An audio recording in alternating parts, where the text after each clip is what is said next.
to the program that we call MyStockScanner Live. It's powered by 3-Point Playbook.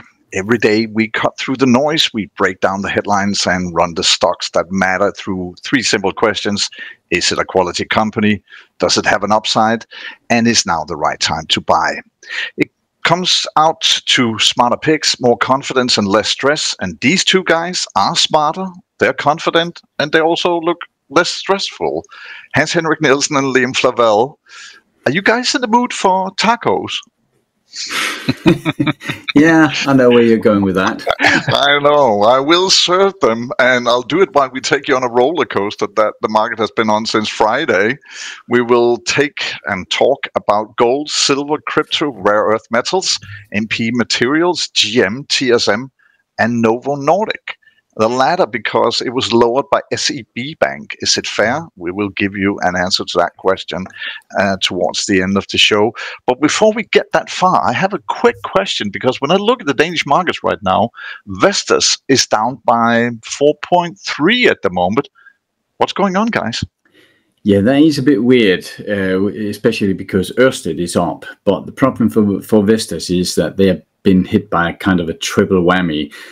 They have problems with the green tech projects in US. A lot of the projects are using components coming in from China that is now maybe getting 100% extra tariff, who knows. And then there is the extra fee for docking into the ports when coming from China. So it's a bit of a bad day for them. And we'll keep an eye out for them, and as we will with other stocks. And also towards the end of the show, when we talk NOVO Nordic, we'll talk the secret behind the number of the day, which is $25.87, and that's every second. It's not the 3-Point Playbook overhead for the day.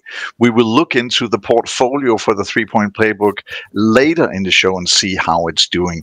But I'll start with you guys. How was your weekend after that Friday close of the market in Europe, and then what happened at the close of the market in the US? How was your weekend? Chilled. Yeah. Calm. We sleep well at night. You do? That's what, okay. You know what? That's what we do. Yeah. We have our structure. We have our 3-Point Playbook. We are only about 2/3 exposed into the market in our portfolio right now. We've been through 20 crashes over the years, so fairly calm. Well, the thing was that I think a user, they didn't write us, but you can on FOMO at MyStockScanner.com, but somebody talked about Black Friday, and you guys go easy, Black Betty, that's way too soon. I know that the Asian shares are suffering during the morning here, and if we look at the futures, US look to go up, Europe sort of mixed, and gold and silver up, crypto bounce back. You guys say, don't panic, love to learn volatility. You have to explain how you learn to love that. It's hard to love, but you have to accept it. And the reason why we can get a higher performance in the market that, for instance, in a government bond, is because we are being paid to take some volatility risk, meaning that the stocks and the markets will fluctuate. It will go up and down from time to time. That is kind of the price we are paying to get that performance. So if we can't accept that, we cannot get the extra performance.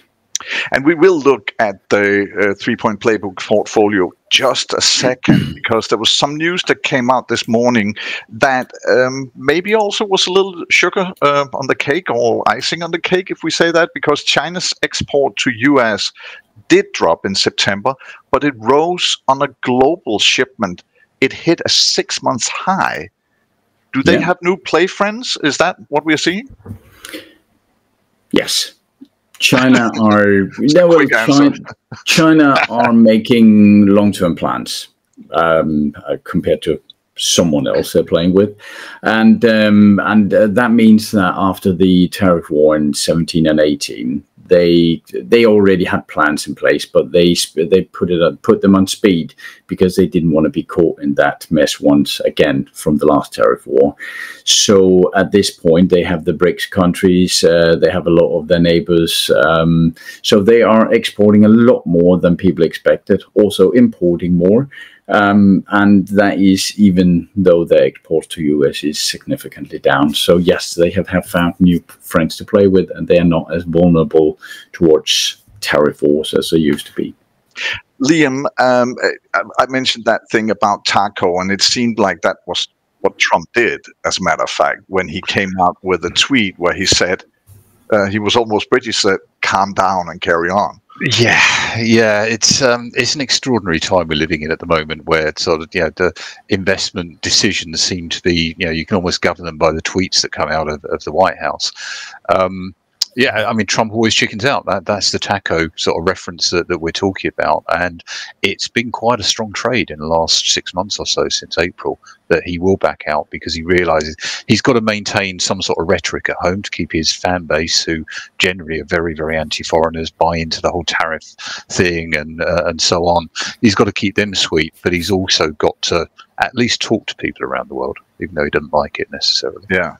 So more out of the taco than out of the deal is what we're looking at the moment. Yeah. One of the things that you guys keep pointing at is the strategy that you have when you enter the market. That same goes, of course, for the 3-point playbook portfolio. We talked a little bit about it on Friday, saying it was up more than 32%, 32.45. I guess, like everybody else, you took a little bit of a hit. Where we at today, Liam? Okay. We are. I'm just finding it here. Yeah, we're. We were down 1.44 Friday, and that is measured in euro. So the dollar movement has been adjusted for there. So that was significantly less than the market. And Liam, if we dive into the portfolio, of course, you were holding stocks, are holding stocks.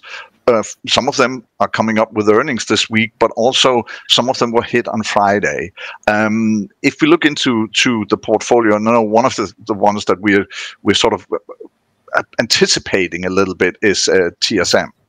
Yeah, we don't mind giving away the secret that we're holding TSM, because we've been holding it since April, I think, 25th of April, I think we bought it. We're up 71% so far. The stock dropped, what was it, 6%, something like that, 5% on Friday. It's down about 1.5% today as well.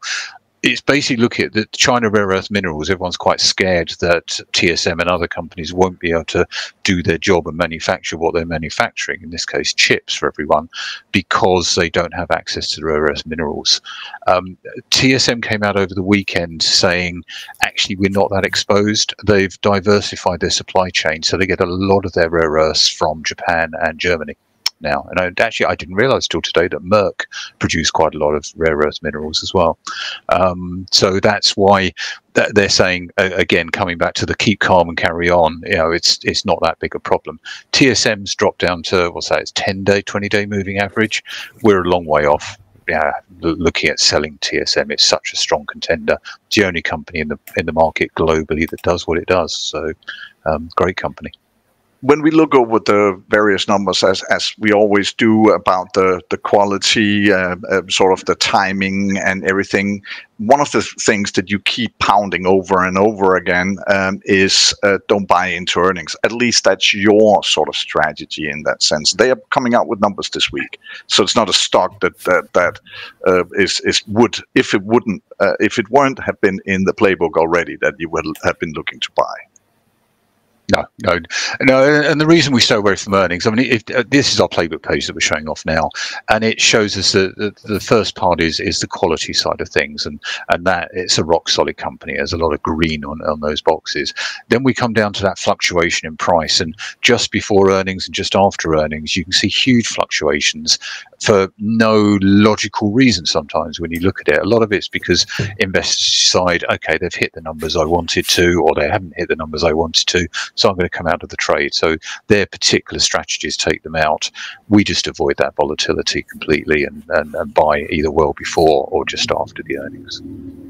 And if we look at the numbers that you put up on the screen right now, there's one thing that of course everybody is looking towards. One thing is the earnings itself, but we have estimates to look at right now, and so it's not either a stock that you're looking to sort of we'll sell it now because it peaked. No, not at all. It's in an uptrend, so we're just following the herd at the moment. We're just sort of, it's going up. It looks like it might continue to go up. We've got exit. It is expensive. There's no doubt. But as Liam says, it's in the right industry. It's well positioned. So we're not selling just because they look expensive. We need to get the right exit signal. And those signals are the ones that you go over and over and over every time. Within our free course. Yeah, exactly. Yes. You can look it up on our webpage, of course. And if you have questions for us, FOMO@MyStockScanner.com, also in regards to specific stocks. But you were talking the herd. If we're looking at a herd right now, there's a stampede towards rare metals. That's no secret. Everybody's talking it. TSM can say they're not going to use them, but there's a lot of other people using rare earth metals, and it's a pivotal point in the negotiations between China and the US. Hans-Henrik, what stocks to pick? Where should we look? Is there anything to buy out there when it comes to rare earth metals? Yes and no. Normally, when we look at the 3-point playbook, we're looking for quality stocks, well priced, and so on. And I pick one here on the US stock exchange called MP Materials. And of course, they're not placed in Asia, in China, so that is a positive for that. We can see that they're not the best of quality. We can see that their earnings per share is fluctuating a lot. Their return on capital is not looking too good. The free cash flow, basically all the stuff we normally say, that is what we look for. However, we should realize that this is a bit of a special case because the entire world depends on these rare earth minerals. Just in US, in the defense industry, there are 80,000 components that on weapons they're producing in US that is from rare earth minerals that come from China. That is 1,900 different weapons they can't produce if China shuts its rare earth down. So right now we are a bit at a place where we might be looking for some rare earth deals, not in our model portfolio, but it could be as a bit of a lottery play to come into some of these stocks that will probably have a huge demand for their product in the upcoming months. You have one up right now, which is MP Materials. There's rumors that the government in the US will buy into that company to secure that they have their own rare earth metals. Of course, that will bring a stock to go up because that's what happened to Intel. It's just the way it goes right now in the market. Yes, definitely. We could see that right now they are selling at, let's just have a quick look. They're selling at a price earn. Well, they're not making any money right now, so they're not even selling at a price earning, but in the area of 80 to 100, meaning that you're paying $80 to $100 for each and every dollar in profit they make, or they expect to make in the future. That to me, Hans-Henrik, sounds like a lottery ticket. You almost, it is. It is. Normally, we don't take that.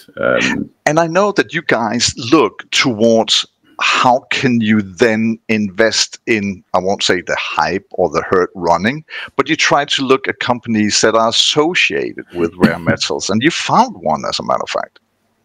Well, I hate to say it, but it was actually Liam that realized that. That is a tough one. No, the thing is, a quote on the headline of the show, shall we? Yes, I think so. That is for once he realized it. No, the thing is that all the way back in 2021 and 22, GM, the automaker, actually were they looked a bit in their crystal ball and said, okay, we might be missing some rare earth material in the future. So they teamed up with, for instance, the MP Materials and a couple of others inside US.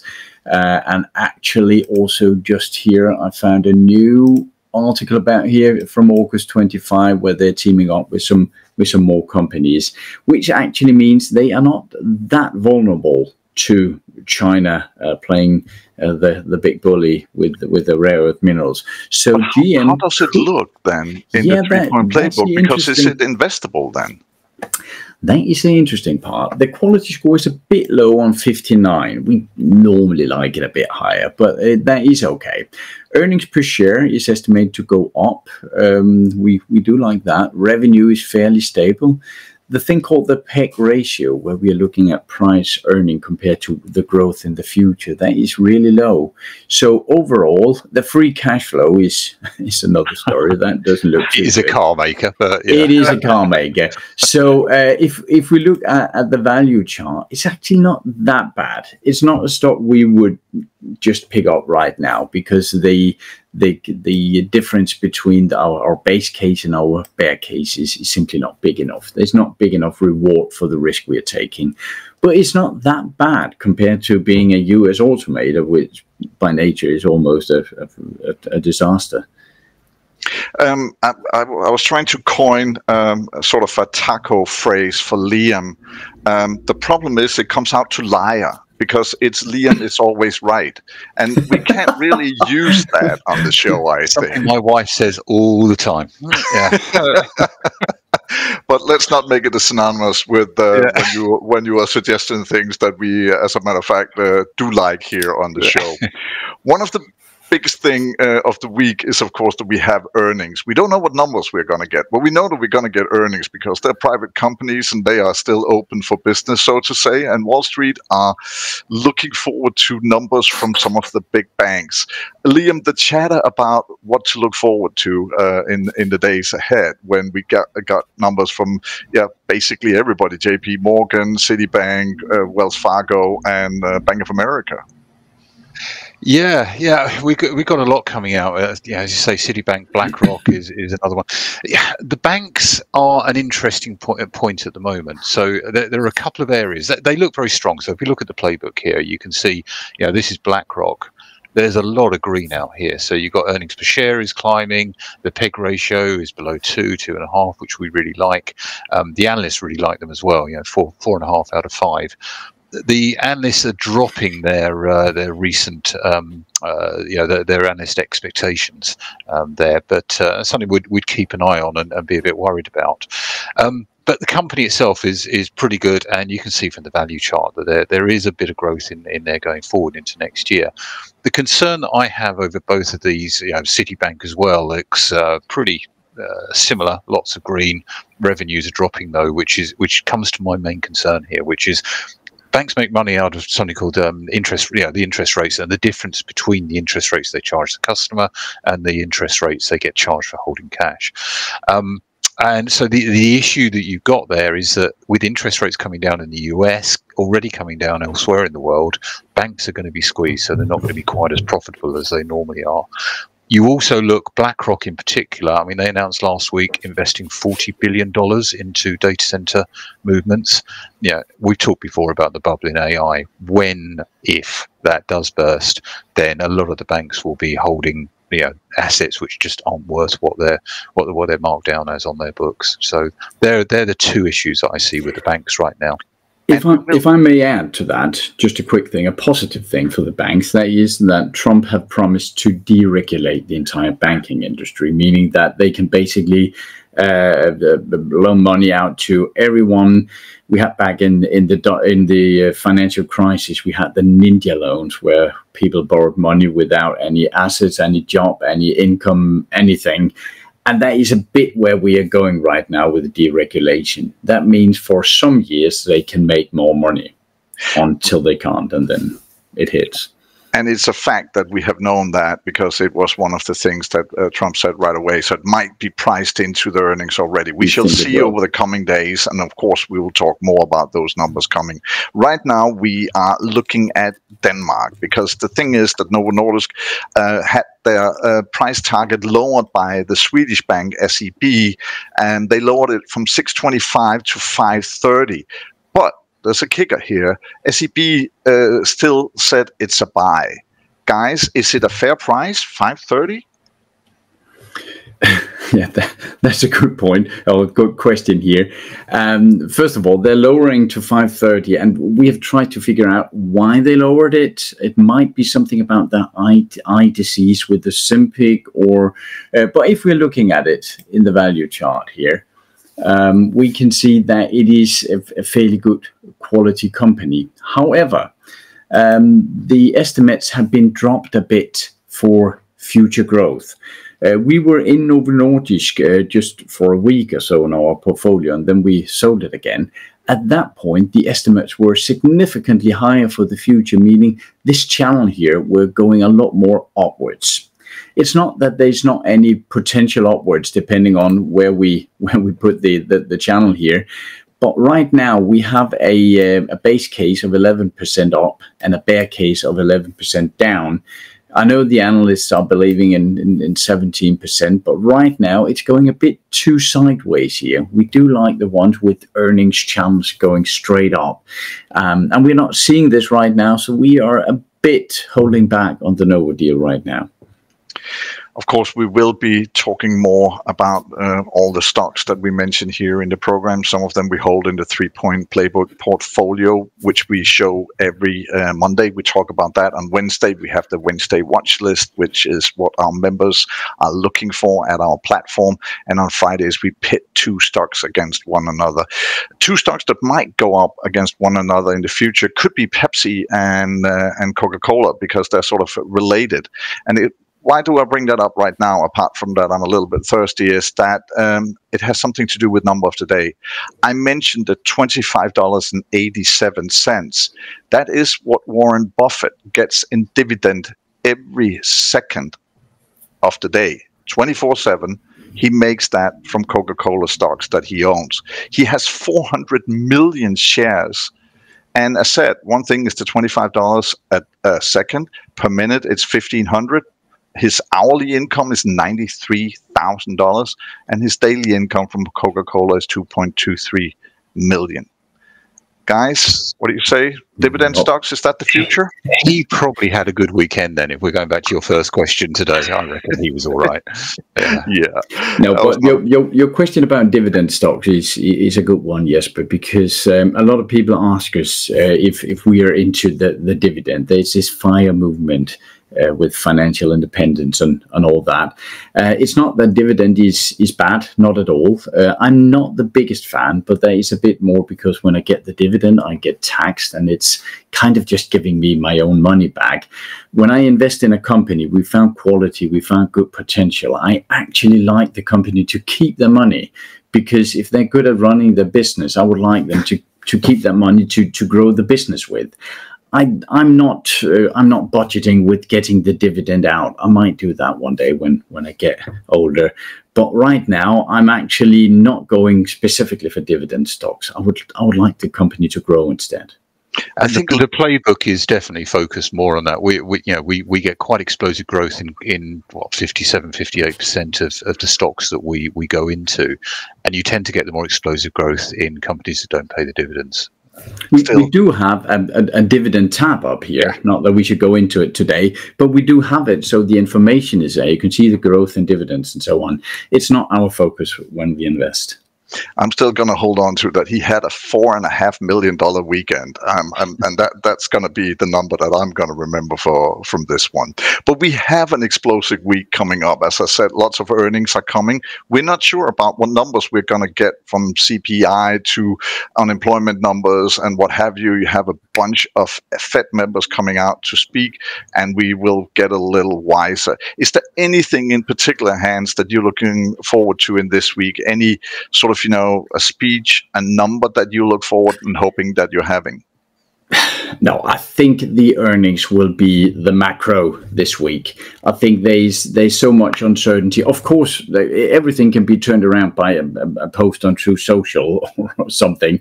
Then the day can be completely going from black to white or the other way around. But right now, the numbers I'm looking at, I'm trying to see what earnings are the banks coming out with. And especially, how are the market reacting on them? Are they surprised positively, negatively? So I think we are going into a nervous week where everyone will stare at the Truth Social account from Trump and then some earnings numbers. Well, you guys, for sure, we will be back on Wednesday. We can't hold your hand 24/7, but you can check us up on all the social medias, which also means that you can take a look at the webinar that Hans-Henrik did last week on nuclear. Definitely an interesting webinar, and also a place where the herd is running at the moment to look for nuclear stocks or associated with it. Go check us on Facebook. Go check us on our social medias in all, and of course on our platform. And do write us questions at FOMO@MyStockScanner.com. That's a wrap on Monday's edition of MyStockScanner Live. Remember, stay smart, stay strong, and let the 3-point playbook do the heavy lifting. Well, I'll see you guys on Wednesday at 12 o'clock. Have a good one.